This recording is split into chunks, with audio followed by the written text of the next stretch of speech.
Nós estamos entrando num período decisivo, não apenas nos Estados Unidos, mas também no Brasil. E no vídeo de hoje você vai ver tudo o que está acontecendo de mais recente no cenário político, econômico e, é claro, no mundo dos investimentos, como isso vai afetar a sua carteira e o seu dinheiro. Então bora lá, o conteúdo de hoje é sério, importante e vai fazer muita diferença na sua vida. Fire up the flames.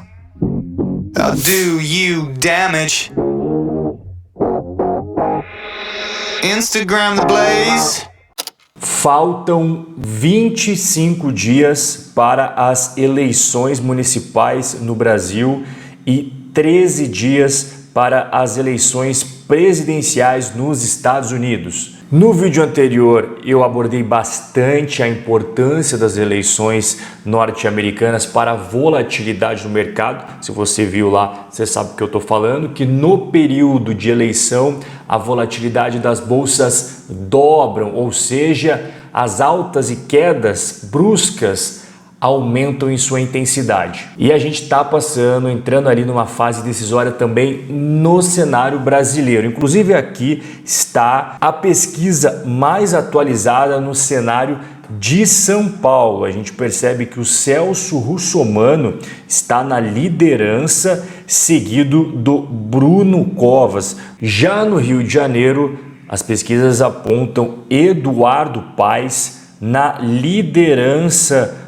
com 30% das intenções de voto. Para a Prefeitura de Belo Horizonte, Alexandre Calil isolado, muito longe de qualquer outro candidato, com 59% das intenções de voto. Caso você não se recorde quem é o Alexandre Calil, ou você também não é muito ligado em futebol, Alexandre Calil era o presidente do Atlético Mineiro. E em Porto Alegre, quem está na liderança é a Manuela Dávila, do Partido Comunista do Brasil, com 24% das intenções de voto. Caso você também não se recorde quem é a Manuela Dávila, ela era a vice-candidata junto aqui com o Fernando Haddad nas últimas eleições presidenciais. Pegando o avião do Brasil direto para os Estados Unidos, a gente cai direto nas pesquisas mais atualizadas, mostrando aí o Biden com 51% das intenções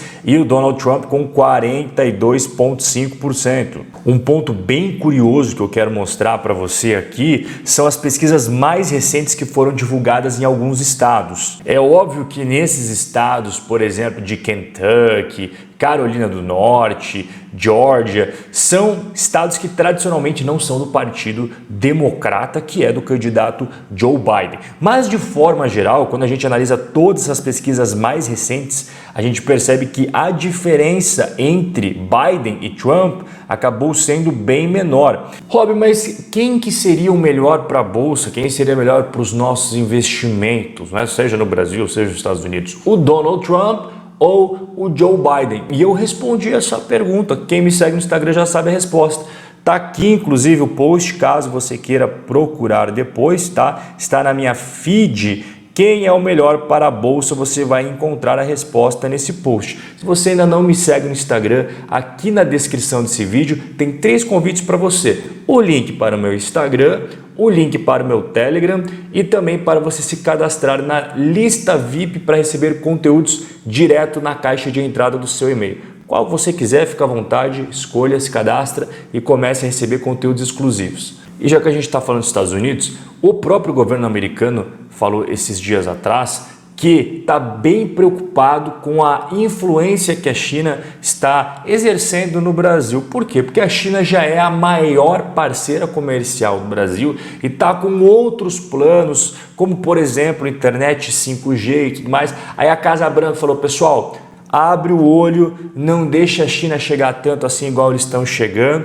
É um motivo de preocupação para a Casa Branca. Inclusive foi amplamente divulgado na mídia, né, que os Estados Unidos estão realmente preocupados com esses movimentos da China. Rob, mas existe alguma empresa de tecnologia 5G que está disponível para os investidores na Bolsa? Sim. Inclusive, ela foi escolhida pela publicação norte-americana Motley Fool, a Verizon, como a melhor empresa para você investir, caso você queira estar posicionado. E aí que eu fiz, para deixar esse conteúdo mais rico para você, peguei todos os dividendos dessa empresa e coloquei num gráfico para você ver a escadinha que se forma. Olha só como ela é grande pagadora de dividendos. Aqui na tela você tem o ano de 2010 até o ano de 2020. É claro que 2020 é uma estimativa, não está fechado ainda, mas você percebe o crescimento gradativo aqui dos dividendos ano após ano. Aproveitando toda essa questão de investimentos internacionais, Brasil e Estados Unidos, o Paulo Guedes falou nessa última terça-feira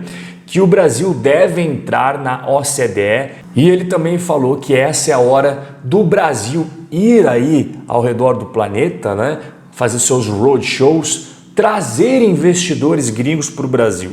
Só que quando eu vejo esse tipo de afirmação aqui, eu preciso ser transparente e fazer uma comparação com o status que o Brasil ocupa hoje no mundo, até para você ficar bem informado em relação a isso. Então vamos pegar aqui, por exemplo, as notas de crédito, né? Os famosos ratings globais. Então o que nós temos aqui na tela? O azul é o grau máximo de investimento, como por exemplo os Estados Unidos da América. Né? Aí você tem umas variações reduzindo os graus de investimento, chegando até aqui. Aqui, ó, é tudo grau de investimento. A partir do amarelinho para o vermelho é grau especulativo. E quem que é grau especulativo aqui segundo a Moody's? O Brasil. E outro ponto que eu gostaria de mostrar aqui para você é sobre o CDS. O que é isso? Em resumo, é basicamente um seguro que existe no mercado financeiro contra eventuais calotes. E como é que funciona o seguro? Quando você tem uma baixa probabilidade de um evento acontecer, o seguro não vai ser caro, né? O prêmio que você vai pagar vai ser pequenininho também. Agora, quando o evento ele tem mais chances de acontecer, consequentemente o prêmio que você paga por esse seguro vai ser maior também. Nós temos o Brasil ocupando uma posição que não é de tanta tranquilidade assim. A gente consegue perceber que os Estados Unidos têm um CDS de 16. Aí a gente dá um baita salto e chegamos até um CDS de 106, que é da Rússia. E aí nós damos mais um salto e chegamos ao CDS do Brasil, que atualmente está em 218. Pô, Robert, mas pelo menos tem a questão da bolsa, porque o Ibovespa vem subindo, né, e tudo mais. Realmente a gente chegou aí, passamos mais uma vez, né, os 100 mil pontos, o pessoal está bem eufórico com isso. Só que esse Ibovespa, ele está em reais. E quando você traz o Ibovespa em dólares, você vai ver que o gráfico vai ser completamente diferente disso que você viu. Dá uma olhada aqui no gráfico do Ibovespa em dólares, tá? O que você percebe aí nos últimos 8 anos? Bom, você percebe uma queda do Ibovespa em dólares, mesmo ele subindo em reais. Mas por que isso? Por que isso acontece?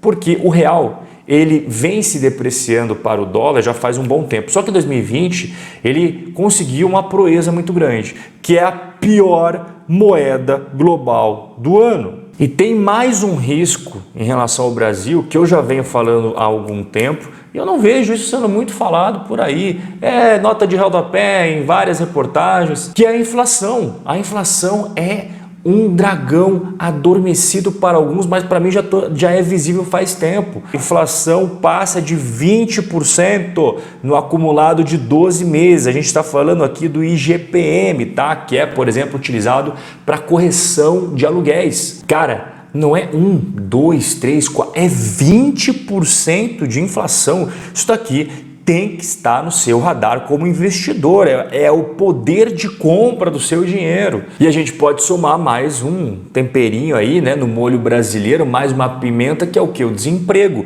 que chegou a 14 milhões de pessoas sem o emprego no Brasil, que estão buscando, mas não encontram. É o maior número desde o começo da pandemia. E aí não seria o Brasil se não tivesse coisas meio malucas acontecendo. Maia, ministro de Bolsonaro. Tem gente trabalhando por isso dentro do governo. Está saindo em várias fontes aí dizendo que está existindo uma articulação aí para o Rodrigo Maia virar ministro. E algumas fontes até dizem que é o pessoal da Faria Lima, né? Os Faria Limers aí se articulando. Agora, se ele for ministro, vai ser ministro do que exatamente? E ministros nesse governo é algo que a gente percebe que tem uma relação que é uma certa volatilidade. Eu me recordo muito bem quando o Guedes começou com o Bolsonaro, os dois estavam super alinhados, apareciam em entrevistas e tudo mais, a gente teve um momento bem tenso, se falou muito sobre a demissão do próprio Paulo Guedes, inclusive esta é uma das dúvidas que os gringos sempre questionam para o Paulo Guedes, né? E ele até falou, olha, eu não acho que vou ser demitido nos próximos meses. E nessas mesmas respostas, né, o Guedes, além de dizer que não será demitido nos próximos meses, lembrando que não é ele que decide isso, né? O Brasil é o lugar adequado para dinheiro bom e de longo prazo. E é isso que eu quero saber de você, se você concorda com a afirmação do Paulo Guedes. O Brasil realmente é um porto seguro? É um lugar bom para o longo prazo? Cara, a gente está falando aqui do seu futuro financeiro, do seu patrimônio, da sua grana. Então, escreve aqui nos comentários a sua opinião, porque o objetivo desse tipo de conteúdo é ajudar a nossa comunidade de investidores a se proteger de eventuais percalços no meio do caminho e facilitar a nossa jornada. O nosso bate-papo, infelizmente, chegou ao fim hoje. Então, a gente se vê no nosso próximo encontro. Forte abraço e até a próxima.